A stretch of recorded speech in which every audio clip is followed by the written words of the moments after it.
The start of the year was hot. What's going on, everyone? Zack Kempf, Now Real Estate Group here, bringing you the June market recap for 2021. We're going to be looking at average numbers, very approximate. As you can see, when we go over the high rollers, there's a $5 million house that came in, so the average is going to increase because of that.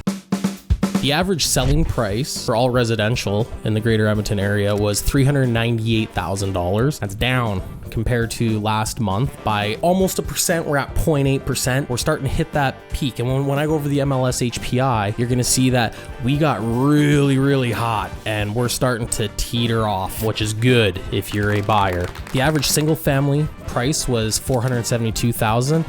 Month over month, that's actually a 1.5% increase. The average condo is going for $242,000. So $242,000, that's the exact same as May. And your average duplex row housing is going for $356,000, which is a 0.6% decrease. But we are seeing the housing prices coming a lot more level. The other thing is, remember, your community is its own individual living, breathing housing market. If you want to know what your individual little market area is looking like, make sure you contact me. I can provide you with all that information. In June, we saw 4,219 new listings, which was a 1.2% increase from May. And we also saw 2,729 sales.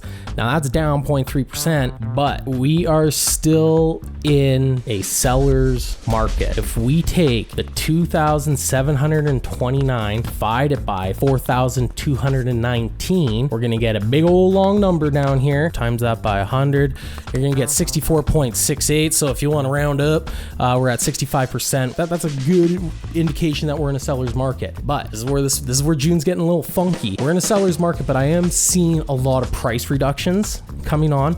And I'm seeing a lot more houses staying on the market longer. Now, in June, there was 8,023 total houses on the market. There's a decent inventory. We're gonna start dropping back down into a balanced market, and that's starting to happen right now. I don't think these June numbers are gonna reflect that, but I think we're really gonna start seeing that July, August, and September. You're gonna really start seeing that, things are opening up. We're starting to figure out what things are worth again. The big high of the open is starting to wear away. So for the high rollers, which I love, we saw a single family house that sold for $5 million. The highest priced condo that was sold, $2,350,000. And the highest sold duplex row house was $710,000. Big money moving that month. Average days on market for single families were still 28 days. Condos, they're staying on for 53 days. Duplex and row housing are staying on for 32 days. And all residential total, averaging that out, is 36 days. Now, there goes my dog. This number is going to start increasing a little bit more. I am starting to see days on market climbing up. Housing prices, I'm starting to see more price reductions. What that is telling me, if you are looking for a home, the market is starting to tilt into your favor. We're not seeing bidding wars anymore. We're not seeing multiple offers come across anymore. So let's go into the MLS HPI. This is going to actually tell us really what the home prices are worth out there. And this is where we got the benchmark price trend. This is where I was talking about previously, that you're starting to see that we came into this, like the start of the year was hot, and now we're starting to teeter off and it's starting to come back down. Average benchmark price right now is $350,000, which is a 0.7% increase from last month. Remember, we are ignoring all year over year because last year we were in COVID and COVID sucked, so we just ignore that. The average sales is $398, which is a decrease of 0.8%. But remember, average. We don't really look at average. We like that benchmark price that really tells us what that house is worth. Now, if you look at the graph here on the benchmark price trend, hone in on October,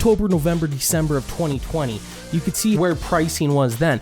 But look at January and then February. Look at how steep that price is going up, right? But if you look at May and June 2021, you can kind of see that it's starting to tilt. That tilt is going to actually start coming down. And I do think that we are going to see a slight price reduction in housing. I always say time spent in the market is better than timing the market, but if I was to time the market, I would say that, yeah, you know what, we're kind of hitting our peak, I think. Who knows? In 2 or 3 months, you guys could be telling me that I was wrong and all this is wrong. But that's one of the beautiful things about the housing market, or markets in general, is they're literally living and breathing things. You know, they react like humans because the force that drives them is human. You know, you see stuff like the Ever Given blocking the Suez Canal and the pricing of lumber shooting up. Everyone reacts to that, and you saw pricing all across everywhere in every single market and all of the economy. Everything was shooting up. But now look at it.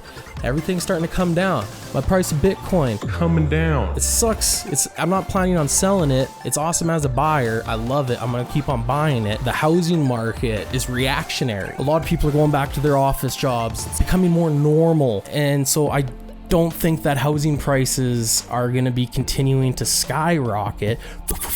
I think we're going to start seeing them come back down to more of a reality, at least here in Edmonton, Sherwood Park, and the Greater Edmonton area. Whatever's going on in Toronto and Vancouver, I got no idea. The fact that people can list a $250,000 house and the first offer that they'll get on it is $450,000, and then they'll have people lining up to throw in offers behind that is absolutely mind-boggling to me, and I do not want to see that happening here in Edmonton. It's great if you're an investor and stuff like that, but I'm a people's person, right? I'm talking about the people that don't have 50 properties and X amount of equity. My demographic, my people, are the people that are trying to start a family and trying to progress in life. They can't afford to get into those kind of situations. I'm happy seeing the pricing of houses starting to level out and stagnate a bit. Like, it's a good thing. As always, Zack Kempf, Now Real Estate Group. Take it easy.